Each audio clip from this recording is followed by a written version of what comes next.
Hello, ladies and gentlemen, and welcome to our conjunction series of the week. And this week we're going to be covering our conjunction of Moon, Venus, Mars, Ketu. And what happens when Moon, Venus, Mars, Ketu are conjunct in your horoscope. Now, one thing you really have to understand with this particular conjunction is the sign placement and the house placement really makes a huge difference. I mean, it really does.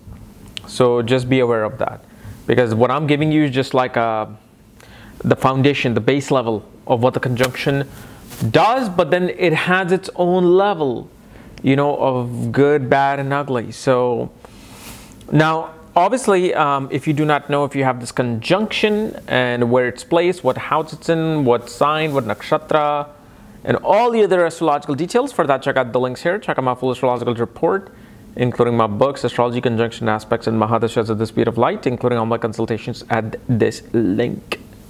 So, Moon, Venus, Mars, Ketu conjunction. So, as you know, Moon is a very soft planet. Moon, Venus are two very soft planets. They're gentle planets. They're about emotions and love and romance. You know, it's about mentally connecting. It's about feeling. And then you have two absolute, complete polar opposite to Moon and Venus, which is Mars and Ketu. Mars and Ketu are like cutters, they're scissors, they're knives, they're sharp objects, they're pain, war. You know, they're surgeon, they're also soldiers, they're also killers, they're also, you know, either they can cause violence to protect and serve, or they cause violence to gain. Okay? That's all violence occurs for. It's either you want to gain on somebody, or you just want to protect yourself by harming someone else. So when these four planets are together, most definitely a person gets this cutthroat interaction with opposite sex, or simply in love and relationship, regardless if it's opposite sex or same sex. So you could be gay, you could be lesbian, you could be straight.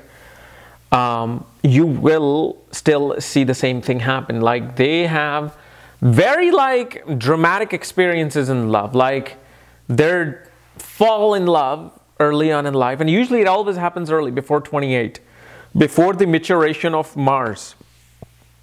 Is that they're in love, they move in with a person and they want to get engaged, and suddenly one day, boom, the other person just cuts it off. Like, nope, I don't want to be with you. And they're like, it's like, you know, you're hanging on a mountain with your climbing buddy and you're almost to the top, and your buddy says, we can't go. If we go any further, we're both going to die, so I'm going to cut you off. It's like, whoa, wait, what do you do? Cut, and you're like falling down. It's like literally, because remember, Mars and Ketu represents cut, scissor cut, or taking a sharp knife and just cutting it. So they experience love and relationship that have this cutthroat type feeling. And so this is why I always, whenever I see this conjunction, I always advise people to take time. Do not rush into relationship until after 28. Sure, have relationships. I'm sure everybody wants to experience that love and that romantic encounter. Experience it, but just don't be so attached to it that if it's cut off, you're like completely depressed and you're like, no, not wanting to work or do anything. Now, on the other side, right now, I just showed you the bad. On the other side, you can experience physical abuse in a relationship. You may experience physical abuse through the mother. Or the mother may implode physical abuse on your brother or sibling. Because Mars is a significator of sibling. See, Venus represents love, relationship, romance, spouse, wife, girlfriend. Mars is siblings, male friends, soldier, fighter, policeman.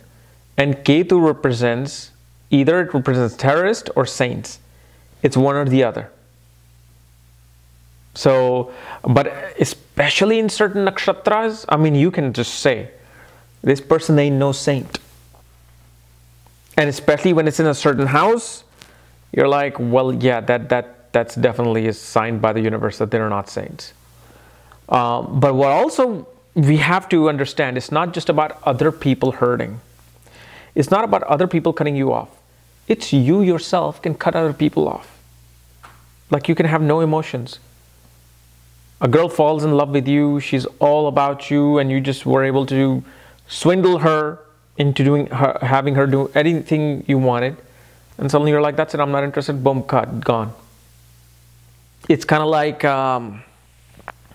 like a psychopathic type mental environment there. But again, this is not all the time. I mean, you can have somebody who's very passionate and protective with this.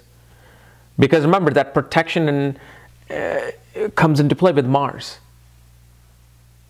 Passion and protection with that Venus, Mars, and then Ketu can really aggravate that. Like, no, I'm very protective. Like, you know, some big guy who's 6'6", 300 pounds, and he's like very lovable and protective of his family. And if you come up to him, boom, he will kill you with just one fist. So it's like the extreme, and then the mind is always disturbed with thoughts. Whether it's artistic thoughts, dirty thoughts, or always contemplating on the wars that are happening, the wars that you want to create, the wars that you may want to declare on people.